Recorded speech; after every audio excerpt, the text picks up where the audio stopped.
तो बात ऐसी है ना कि यहाँ इंडिया में भी ऐसे घरों घरों में जाकर साई सच्चरित्र जी बांटने वाले कोई नहीं है। तो ज़रा सोचिए कि बाहर विदेश में यदि कोई किसी के दरवाजे के बाहर आए और साई सच्चरित्र जी सेल कर रहा हो तो कैसा हो।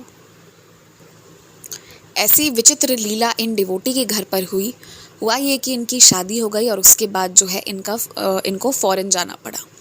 अब ये अपने हस्बैंड के साथ वहाँ पर थी, तो ये मॉर्निंग में तो जो भी अपना सारा सब कुछ जैसे जॉब करना था ये वो कर रही थी और शाम के वक्त ये फ्री रहती थी। तो ये बाबा को बहुत मिस करती थी।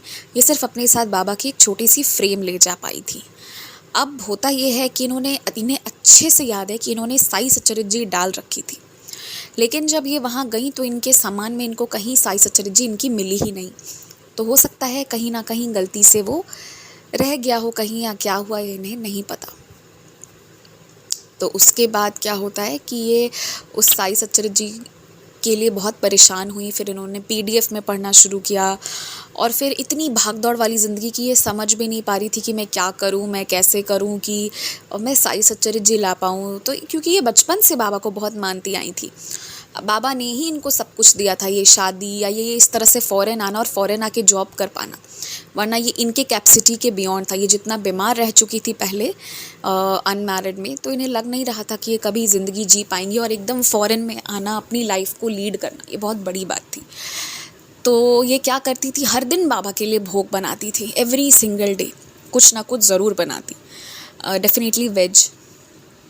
उसके बाद क्या हुआ ना कि ठीक इनके घर पर वो गुरुवार का दिन था और उस दिन इन्होंने साई सच्चरित्र जी पढ़ी नहीं थी और ना ही इन्होंने कुछ किया हुआ था। उस दिन ये उदास होके बैठी थी, इन्हें इंडिया का याद आ रहा था उस दिन मतलब ऐसा होता है ना, कभी कभी हम लो फील करते हैं। तो बहुत दिनों के बाद थोड़ा शांति से बैठकर सोच रही थी चीज़ों को। जब इनका डोरबेल रिंग हुआ तब तक सर यानी इनके हस्बैंड घर आए नहीं थे। एंड टू हर सरप्राइज़ वहाँ जो भैया सामने आए वो साई सच्चरित्र जी सेल कर रहे थे और उन्होंने इनको ऑफ़र किया कि यू हैव टू पे दिस मच एंड आपको ये साई सच्चरित्र जी मिल जाएगी। तो इन्होंने बकाया वहाँ पर साई सच्चरित्र जी को परचेज़ किया है, ऐसा कभी नहीं होता।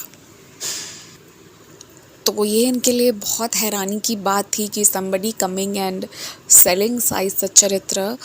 तो फिर इन्होंने पूछा उनसे कि आप जो हो, आपको कैसे पता कि आप यहाँ पर क्या ये जॉब करते हो। तो ही स्माइल्ड एंड वो कुछ बोले नहीं, पर उन्होंने प्रॉपर साई सच्चरित्र जी जितनी की होती है आप समझ लीजिए उसके डबल से थोड़ा कम का प्राइस लिया और फिर वो चले गए। He said nothing. तो इस तरह से ये एक विचित्र तरीके से बाबा की साई सच्चरित्र इनके पास पहुंची। उसके बाद होता ये है कि ये लोग एक बहुत अच्छी मतलब एक अपनी अच्छी professional life, personal life, spiritual life को लीड कर रहे थे। तो एक दिन की बात है कि सुबह सुबह का समय था, थोड़ा बाहर मौसम में ठंड भी थी। तो ये और इनके हस्बैंड दोनों मेडिटेशन कर रहे थे बाबा के सामने बैठकर। तो जब ये लोग मेडिटेशन कर रहे थे ना, तो ये चीज़ इनको बड़ी आश्चर्य कर गई कि इन्होंने तो सामने दिया जलाया नहीं था, क्योंकि बिना नहाए ये दिया जलाते नहीं हैं, पर वो दिया जल रहा। मतलब जब ये मेडिटेशन करने आए तब वो दीपक जलना शुरू हो गया। This was very shocking for them कि ये कैसे हो गया, मतलब दिया कैसे जल सकता है। आप खुद सोचिए कि सामने सिर्फ रखा हुआ है चीज़ें, बट वो दिया वॉज इन द स्टैंड, और जो कल शाम को दिया जला था थोड़ा सा घी बाकी था, बट वो दिया बुझ चुका था। वो बुझा हुआ दीपक अपने आप जल रहा था। जब ये मेडिटेशन करके इन्होंने आँख खोला तो इन्होंने ये देखा कि वो दीपक जो है वो प्रॉपरली जल रहा है। तो this was another Leela for them कि ऐसा कैसे हो गया। तो कैसे क्या हो गया, बाबा थे तो इसलिए हुआ। तो फिर उस दिन जो है ना ये लोग फिर अपना हाफ डे लीव लेकर आए थे and they specially went to the Sai temple. जो साई टेम्पल उनके आसपास में थी, ये वहाँ तक ट्रेवल किए, ये वहाँ गए और बाबा के जो है बहुत सुंदर दर्शन किए। मीनवाइल जब ये उस टेम्पल पर गए तो उस दिन इनको शिरडी से ऊदी भी मिली, क्योंकि शिरडी की ऊदी यहाँ इंडिया में भी जब तक बाबा की कृपा ना हो नहीं मिल सकती है और वहाँ पर चीज़ें मुश्किल होती है। हालांकि साई डिवोटी को जब जो चाहिए आसान होता है, but still apart from that तो फिर इनको फिर भी वो चीज़ मिली वहाँ पर। तो ये भी बाबा की इन पर कृपा रही थी। अच्छा, एक जो अनफॉरगेटेबल लीला है वो ये है कि एक बार ऐसा हुआ कि इनका जो स्टोव है कुछ प्रॉब्लम कुछ तो आ गया था और ये लोग ना अपना उस दिन कुक नहीं कर पाए थे, तो उन्होंने डेफिनेटली सोचा कि ठीक है हम रिपेयर कर लेंगे, करवा लेंगे जो भी प्रोसेस है। So for the time being वो लोग भूखे थे, दे वर हंग्री। उन्होंने सुबह नाश्ता नहीं करा था, फ्रूट्स वगैरह थोड़े बहुत ले लिए थे, पर उसके बाद उन्होंने सोचा ठीक है जो भी प्रॉब्लम है हम रिपेयर कराते हैं। तो उस दिन जो एक विचित्र लीला हुई, उस दिन होता ये है कि प्रॉपर ये जो इंडिया में रहती थी, जो चीज़ें खाती थी ना, वो चीज़ें इनके पास कोई लेकर आया and that was sent from the temple as prasad. इनको एड्रेस पे मिला टेम्पल के थ्रू, टेम्पल के एड्रेस मतलब जो लेके आए थे उन्होंने कहा कि उस मंदिर से आपके लिए भेजा गया क्योंकि आपने अपना वहाँ एड्रेस मेंशन किया हुआ है। तो ये बड़ी हैरान थी।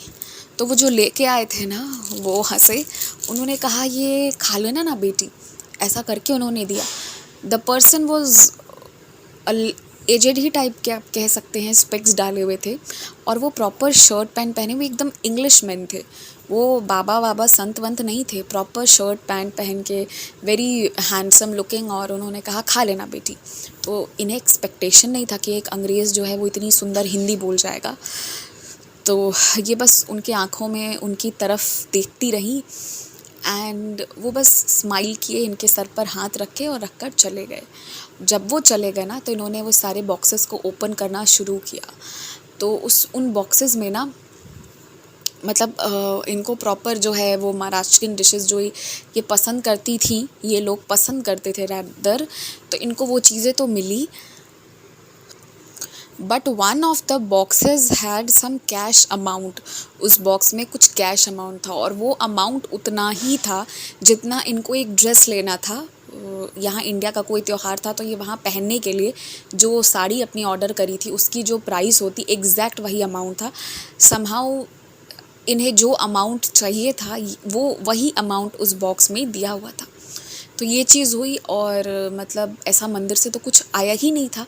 तो वो कौन थे, कहाँ से आए थे ये तो नहीं पता, लेकिन इनके पास वो खाना आया, बाबा की कृपा से वो आया, मंदिर से या किसी की कृपा से नहीं, बाबा की कृपा से आया।